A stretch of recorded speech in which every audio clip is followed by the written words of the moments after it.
由香港柏金遜症基金製作嘅柏友之聲，每一集都會邀請唔同範疇嘅專家學者，以閒談嘅形式傾下講下柏金遜症患者所關心嘅問題。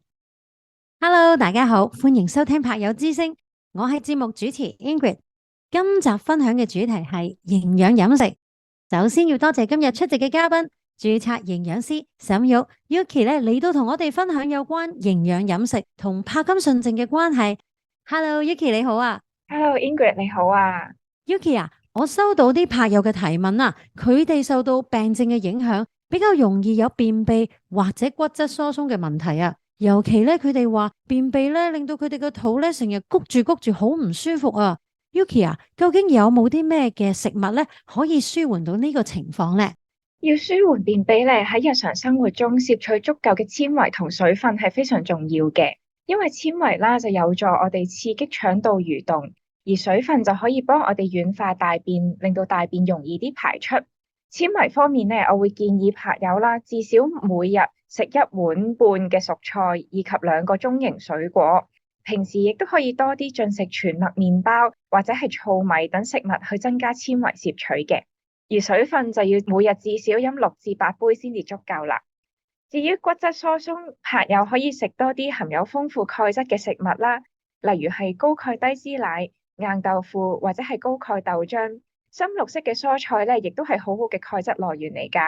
而除咗補充鈣質之外，亦都建議柏友多啲出去行下、曬下太陽，因為皮膚喺太陽底下製造嘅維他命 D 可以幫助我哋吸收鈣質㗎。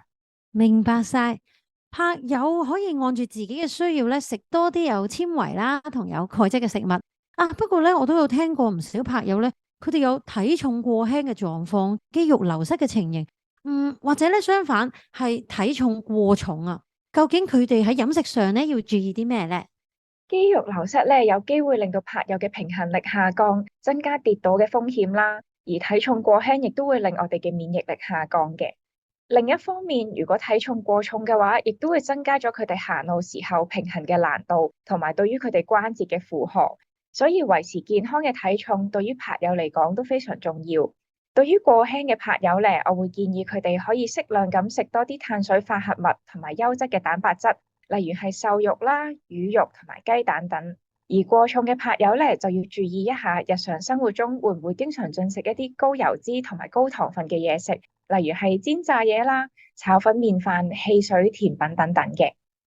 原來係咁啊。Yuki 啊，我有聽過柏友提及啦，食咗柏金遜症藥咧，就唔可以食一啲蛋白質嘅食物啊。究竟係咪真嘅咧？點解要避免食蛋白質嘅食物咧？其實就唔係話食咗柏金遜藥就唔可以食蛋白質食物嘅，因為蛋白質對於人體嚟講啦，係一個組成肌肉嘅重要成分，所以係唔應該完全避免嘅。會咁講嘅原因啦，係因為一隻比較常見嘅柏金遜藥左旋多巴，佢係氨基酸嘅一種嚟嘅。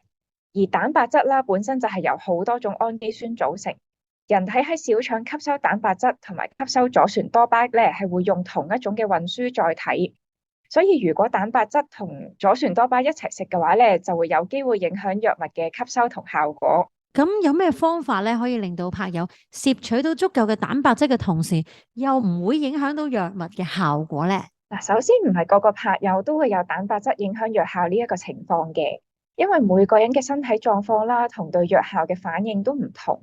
如果本身冇呢一個情況咧，其實係唔需要特別去改變進食蛋白質嘅分量同習慣嘅。咁如果有呢一個情況咧，就會建議柏友啦，將食藥嘅時間同食蛋白質嘅時間隔開，最好啦就係餐前1小時或者餐後2小時先至食含有左旋多巴嘅藥物，或者可以將多啲蛋白質集中喺一日最尾嗰一餐食，減少喺日頭活動量比較多嘅時候出現蛋白質影響藥效嘅情況。柏友自己啦都可以觀察下，會唔會係特定某幾種嘢食特別容易影響藥效嘅。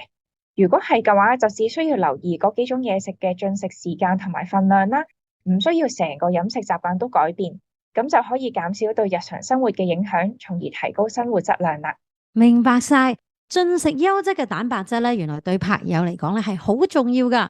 只要安排好食藥同食飯嘅時間咧，就唔使擔心啦。拍友，如果你哋唔肯定自己嘅飲食習慣有咩地方需要特別注意啊，甚至要改變嘅話呢，記住要揾註冊營養師尋求翻專業嘅建議。